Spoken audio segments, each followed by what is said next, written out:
ഞാൻ മെഡിക്കൽ കോളേജിലേക്ക് പോകുന്ന സമയത്ത് പോത്തങ്കോട് വെച്ച് നല്ല പെരുമഴ കഴിഞ്ഞിട്ടൊരു ചെറിയ ഇടവേള ചെറുതായിട്ട് ചാറിക്കൊണ്ട് നിൽക്കുന്ന സമയത്ത് അപ്രതീക്ഷിതമായിട്ട് വെള്ളം ഒരു ബുള്ളറ്റിൽ അടിച്ച് തെറിപ്പിക്കേണ്ടി വന്നു. കാരണം വന്ന വരവിൽ എനിക്ക് പാസ് ചെയ്ത് പോകണമെന്നുള്ളത് കൊണ്ട്.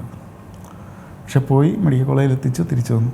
ഒരു കല്യാണം കഴിഞ്ഞ് ഒരു 2-3 ദിവസമായിട്ടുള്ളൊരു ടീമായിരുന്നു. അപ്പോൾ അറിയാമല്ലോ അവരുടെ വേഷം ഒക്കെ. തിരിച്ച് വന്ന സമയത്ത് വഴിയിൽ വെച്ച് എന്നെ കൈയാണ് ചേർത്തി കവിളിൽ നിന്ന് അടിച്ചു. വളരെയധികം വിഷമം തോന്നി. കാരണം നമ്മളൊരു ജീവൻ രക്ഷിക്കാൻ പോയിട്ട് തിരിച്ച് വരുന്ന വഴിക്ക് അപ്രതീക്ഷിതമായിട്ടുള്ള അടി.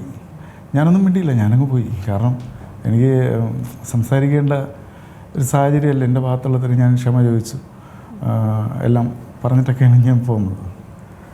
അത് കഴിഞ്ഞ് ഏകദേശം ഒരു 1.5 വർഷങ്ങൾക്ക് ശേഷം ഞാൻ ഒരു അപകടം എടുക്കാനായിട്ട് പോയ സമയത്ത് ഈ പയ്യനാണ് അപകടത്തിൽപ്പെട്ടത്. അങ്ങനെ ഞാൻ അദ്ദേഹത്തിനെ എടുത്ത് മെഡിക്കൽ കോളേജിലേക്ക് എത്തിച്ചു. മെഡിക്കൽ കോളേജിൽ വേണ്ട എല്ലാ സഹായങ്ങളും ചെയ്തു കൊടുത്തു. CT ഉൾപ്പെടെ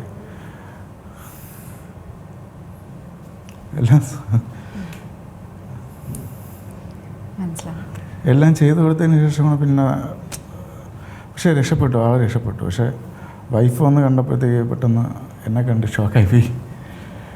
കാരണം അന്ന് ഒരു 1.5 വർഷത്തിന് മുമ്പ് എന്നെ മുഖത്ത് അടിച്ച ആളല്ലേ. പക്ഷേ പുള്ളി രക്ഷപ്പെട്ടു, വേറെ കുഴപ്പമൊന്നുമില്ല. വല്ലപ്പോഴും ഒക്കെ വിളിക്കുമായിരുന്നു. ഇപ്പോൾ കുറച്ച് നാൾ കൊണ്ട് വിളിയൊന്നുമില്ല. അപ്പം ആരുടെ ജീവനായിരിക്കും എപ്പോഴാണ് ആംബുലൻസ് ഡ്രൈവർക്ക് കൊണ്ടുപോകാമെന്ന് പറയാൻ പറ്റില്ല.